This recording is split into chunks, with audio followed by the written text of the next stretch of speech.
time, on Epic 7 Abridged, Ras, Vildred, and the heirs of the Sixth World, Kisei and Ruel, attempted to stop the Archdemon from destroying Orbis. However, one by one, they were slain in battle, resulting in the complete and utter destruction of... Thankfully, the goddess Daichi is a sore loser, so she restores the world and wipes everyone besides Ras, Arki, and the Guardian's memories. But due to this being the 6th time she's restored the world, making this the 7th world, hence the name, Epic 7, she's grown weaker, and by extension Ras, the embodiment of her will, has also grown weaker. So when the Archdemon attacks, he sleeps. Fast forward 20 years, and Ras has finally awakened, only to find himself in the care of the Merchants Guild, who tells him that on account of him sleeping through the war, the people got fed up and kicked him out of the castle. Ras apologizes, saying, "Sorry, I must have overslept a little." Vildred then appears, saying he is here to escort Ras to meet Queen Diane, the hero credited with ending the Archdemon War in Ras's stead. As the two walk, Ras suddenly asks, "Wait, where's Arki?" However, just as fleetingly as the thought came, he dismisses it, saying, "Oh, whatever, you're far more helpful than Arki anyways." This makes Vildred slightly uncomfortable, noting that Ras is acting extremely familiar with him, despite this being their first meeting. Something he verbalizes and then rhetorically asks Ras, Bling bling bling. "Have we met before?" Bling bling bling. "No, that's impossible.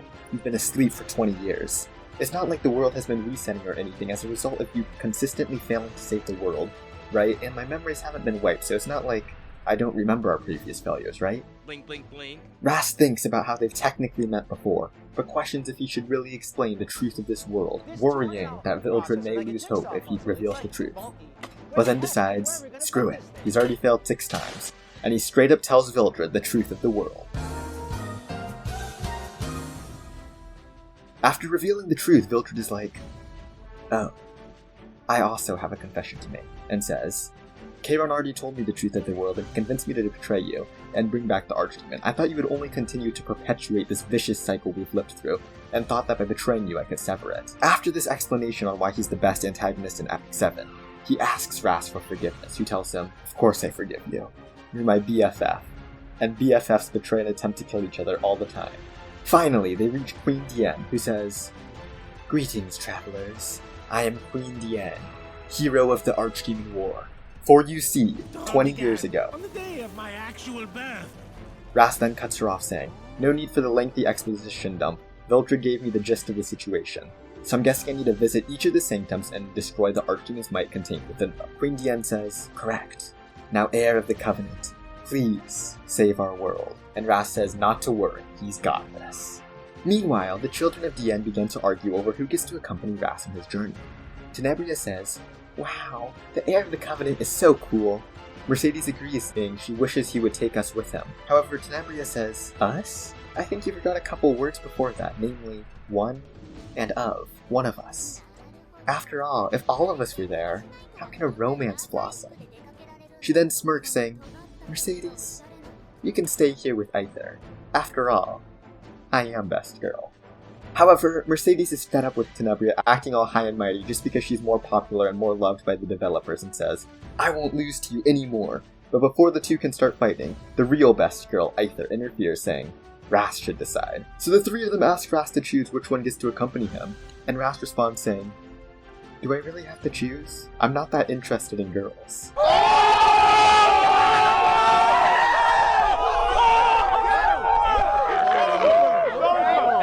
Tenebria makes her appeal, saying, "Choose me, and I'll show you what you're missing out on," and shoots him a wink. Mercedes responds, saying, "Hear that? She's only going to get in your way, trying to keep you locked up in horny jail as you try to save the world.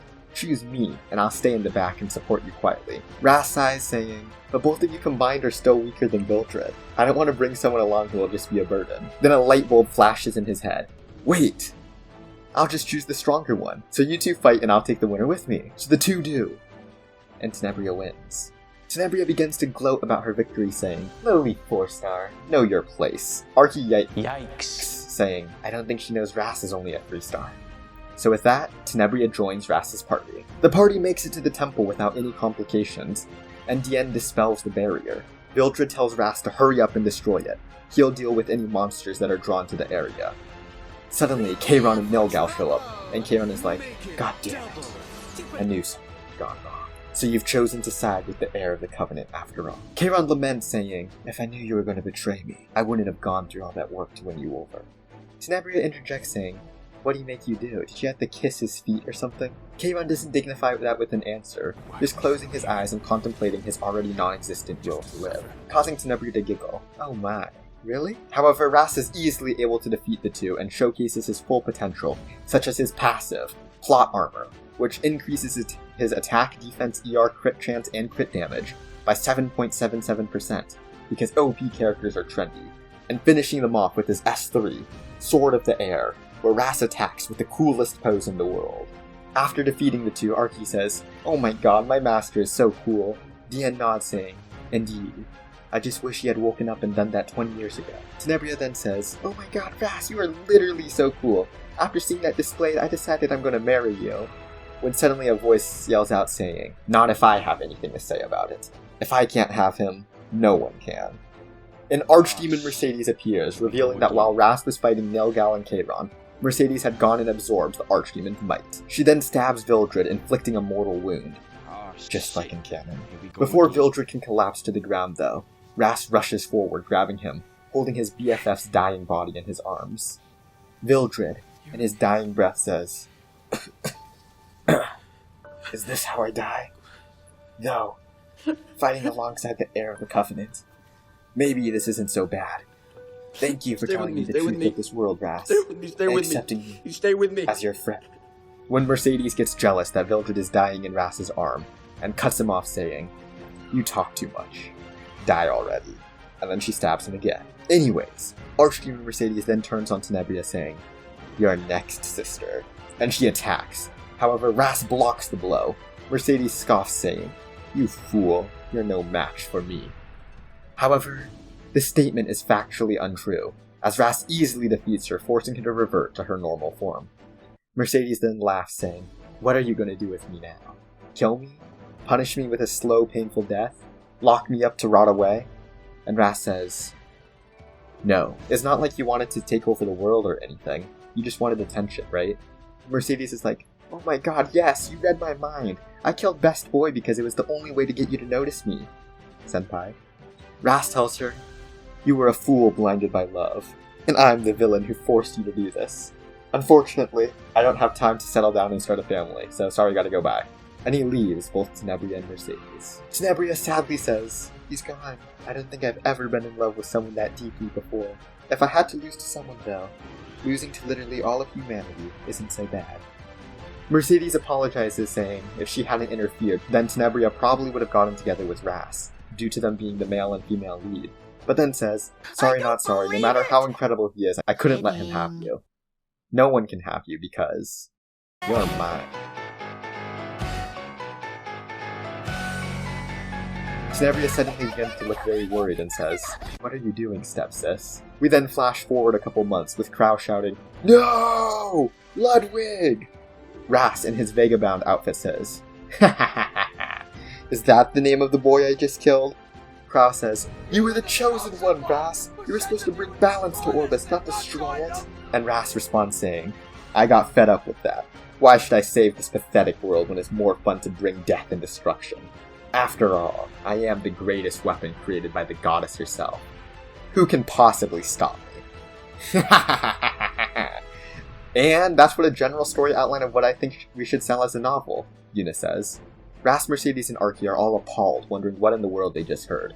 Rast asks her if she ever considered using this thing called characterization, saying no one actually speaks like that in real life. However, Yuna's assistant Ginger says, you fool! This is what the people want. An overpowered protagonist who isn't afraid to speak up. Drama, and friends who support the protagonist unconditionally. Mercedes is more concerned about why she's in a citrus relationship with Tenebria, and Ginger says, well, a lot of people like Tenebria, and the obsessive younger sister is a hot trope these days. Pun intended. Arky is concerned that he only had like 2 lines, a complaint that is promptly ignored. Yuna then suggests that if Rast didn't like this story, how about this one?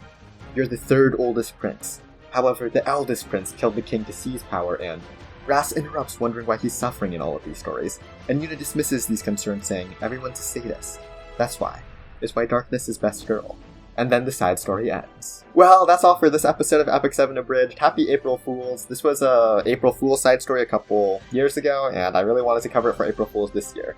This is my first time covering a side story, so if you're wondering about the chronology of this one, it takes place between Unrecorded History and Continent 2 of the main story, so an Epic 7 Abridged comes in between Season 1 and Season 2. Let me know if there's any other side stories you want me to cover. Right now I really want to cover the recent one, Game of Princes, which is also the side story that Yuna mentions at the end of this one.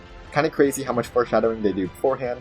I've also begun work on the first episode of Epic 7 Abridged for Continent 4, or Season 4. However, that video is incredibly long, so honestly I'm not sure which one is going to come out first. I also want to give a huge shout out to my guildmate for providing me footage of this side story. Go subscribe to his channel 1OW8, link in the description below.